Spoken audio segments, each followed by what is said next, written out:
எடுத்துகிட்டு வா, இதை கொண்டு போய் சிங்கில் போடு, இதை எல்லாம் சொல்லி தரணும் அந்த பிள்ளை. டிப்ஸ் வேறு 50 ரூபா கண்டிப்பாக தருவாங்க. எல்லாம் இங்கே இப்போ இருக்க ஜென்ரேஷன் கண்டிப்பாக தருவாங்க. அந்த அம்மா ஒரு 20 ரூபா சொல்லும், ஆனால் அதுக்கிட்ட நம்ம பேரம் பேச. இன்றைக்கி எவ்வளவு நல்ல விஷயங்களை மிஸ் பண்ணுறோம் இல்லைங்களா? கீரைகளில் எவ்வளவு சத்து இருக்குது, காய்கறிகளில் எவ்வளவு சத்து இருக்குது, அதையெல்லாம் விட்டுட்டாங்க. இந்த பீஸா, இந்த நூடுல்ஸ், இதில் போயிட்டாங்க பிள்ளைகள். இந்த பீஸா வர்றதே 400 ரூபாய்க்கு மேலே தான். அதுக்கு டிப்ஸ் வேறு 50 ரூபா கண்டிப்பாக தருவாங்க. எல்லாம் இங்கே இப்போ இருக்க ஜென்ரேஷன் கண்டிப்பாக தருவாங்க.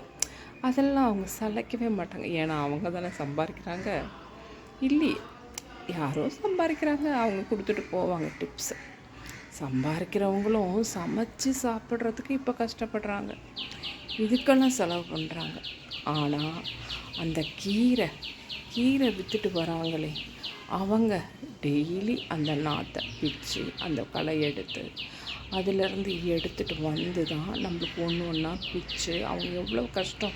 அதை விடிய காலம்பறையே எழுந்திரிச்சு போய் அந்த கீரைகளை பறித்து நம்மளுக்கு கொண்டு வரணும். தெருவா நல்லா ஃப்ரெஷ்ஷாக இருக்கும் காலையில் கீரை. அந்த அம்மா ஒரு 20 ரூபா சொல்லும், ஆனால் அதுக்கிட்ட நம்ம பேரம் பேசுவோம். இவ்வளோ 5 ரூபா கம்மி பண்ணி கொடு, 2 ரூபா கம்மி பண்ணி கொடு அப்படின்னு பேரம் பேசுவோம். ஆனால் அவங்களுக்கெல்லாம் கொடுத்துட்டு போகலாமே. ஒரு உழவர்கள் ஒரு விவசாயம் பண்ணி எடுத்துகிட்டு வர ஃப்ரெஷ் காய்கறிகள், ஃப்ரெஷ் கீரைகள், அதுக்கு கொடுத்துட்டு போகலாம் கண்டிப்பாக. ஆனால் இந்த பீஸாவே வேஸ்ட்டு, அதுவே அவ்வளவு காசை போட்டு வாங்குகிறோம். ஆனால் அதுக்கு டிப்ஸ் வேறு 50 ரூபா. தேவையா? அப்போல்லாம் புக்ஸு மாரல் ஸ்டடீஸுன்னு ஸ்கூல்லையே வைப்பாங்க. படிப்பை தவிர்த்து மற்ற புக்ஸும் ஜென்ரல் நாலேஜ் எடுத்து படிக்க சொல்லுவாங்க.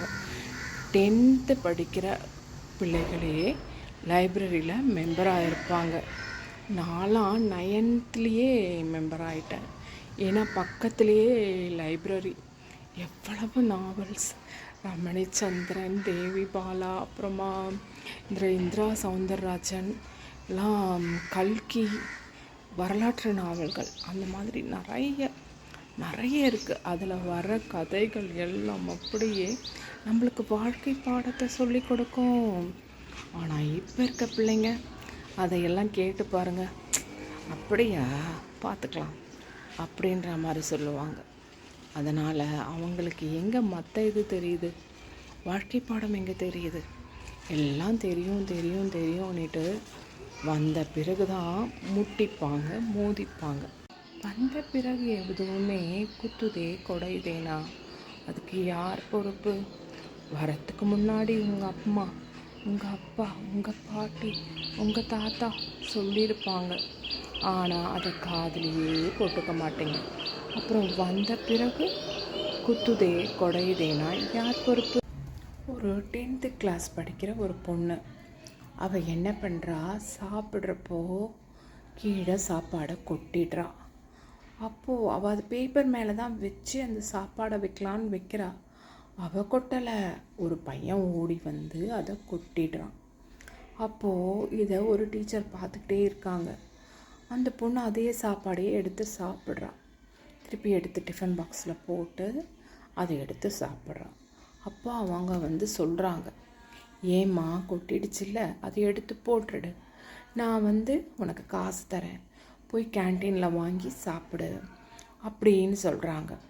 அப்போ அந்த பொண்ணு சொன்ன விஷயம், இல்லை எனக்கு காசு வேண்டாம், நான் அந்த சாப்பாடை தான் சாப்பிடுவேன் சொல்லிவிட்டு அந்த சாப்பாடையே சாப்பிட்றான். இவங்க சொல்ல கேட்காம அவள் சாப்பிட்றான். அப்போ இவங்களுக்கு கோபம் வந்துடுது. நீ வா பிரின்ஸிபால் ரூமுக்குன்னு சொல்லிவிட்டு பிரின்ஸிபால் ரூமுக்கு கூட்டிகிட்டு போகிறாங்க. பிரின்ஸிபால் ரூமுக்கு கூட்டிகிட்டு போனால் அவரும் அதையே சொல்கிறார். ஏம்மா, எதுக்காக நீ அந்த சாப்பாடையே சாப்பிடணும்? நாங்கள் காசு கொடுக்க மாட்டோமா? வாங்கி கொண்டு போய் கேன்டீனில் எதனா வாங்கி சாப்பிட வேண்டியது தானே, அந்த கொட்டின சாப்பாடை நீ ஏன் எதுக்கு சாப்பிட்ற அப்படின்னு அவர் கேட்குறாரு. நீங்கள் காசு கொடுத்தாலும் நான் வாங்க மாட்டேன், அது எனக்கு வேண்டாம், அந்த சாப்பாடு தான் நான் சாப்பிடுவேன் அப்படின்னு சொன்ன உடனே பிரின்சிபாலுக்கு கோவம் வந்துடுது. நாங்கள் பாட்டு சொல்லிகிட்டே இருக்கோம், நீ பாட்டு சொன்னதே சொல்கிற, என்ன உனக்கு திமிரு அப்படின்றார். அப்போ அந்த பொண்ணு சொல்கிறா, நான் இது திமிருக்காக சொல்லலை, நான் 7:30 மணிக்கு நான் ஸ்கூலுக்காக கிளம்பணுன்னா அம்மா எனக்கு 4:30 மணிக்கு எந்திரிக்கணும். அந்த 4:30 மணிக்கு எந்திரிச்சு அவங்க அதை ப்ரிப்பேர் பண்ணி கஷ்டப்பட்டு எனக்கு கொடுக்குறாங்க. அந்த சாப்பாடை நான் எப்படி வேஸ்ட் பண்ண முடியும்? அது மட்டும் இல்லை, என்னோட அப்பா ஒரு கூலி தொழிலாளி. அவர் கஷ்டப்பட்டு ஒவ்வொரு பைசாவாக சேர்த்து தான் என்னை படிக்க வைக்கிறார். காசை கொண்டு வந்து தான் எங்கள் அம்மாவுக்கிட்ட கொடுக்குறாரு. எங்கள் அம்மா கிட்ட கொடுத்த காசை தான் அம்மா எனக்கு எல்லாம் இந்த மாதிரி செஞ்சு தராங்க, வீட்டு செலவுகளுக்கு எடுத்துக்கிறாங்க. ஒவ்வொரு காசும் எங்கள் அப்பாவுடைய வியர்வை துளி, கஷ்டப்பட்டு உழைக்கிறது. அந்த சாப்பாடை எப்படி நான் வேஸ்ட் பண்ண முடியும் அப்படின்னு சொல்கிறாராம்.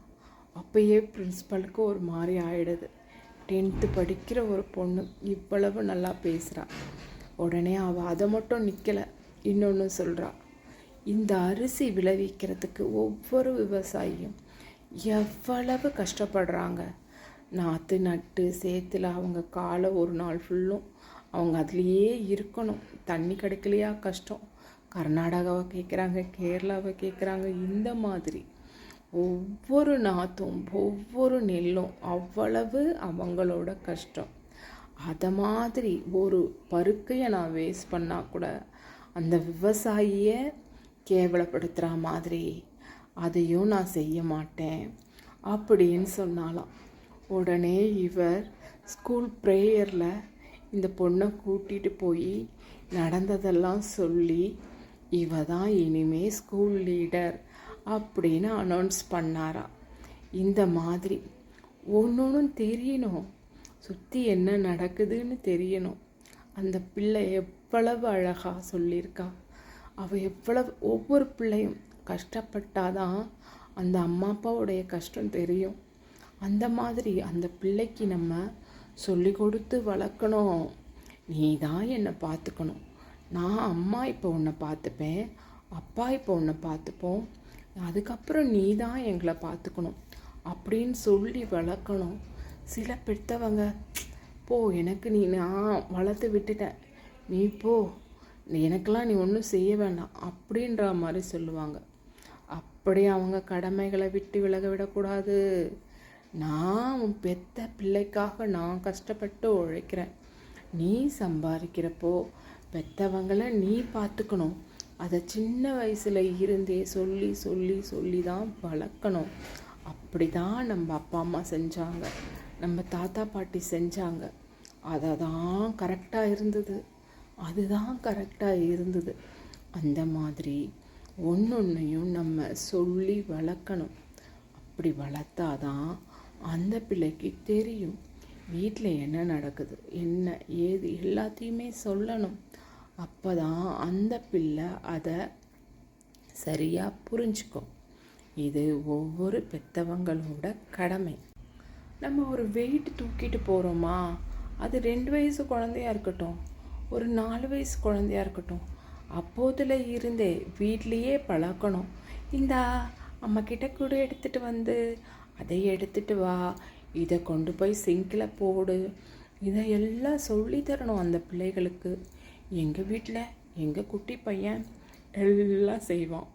அது தத்தக்கா பத்தக்கா நடக்கிறப்பவே நான் கொண்டு வரட்டா, நான் செய்யட்டா, நான் போடட்டா, இப்படியெல்லாம் பரிமாறுவார். அவர் ஒரு 3 வயசுக்கே பரிமாறுவார் எல்லாருக்கும்.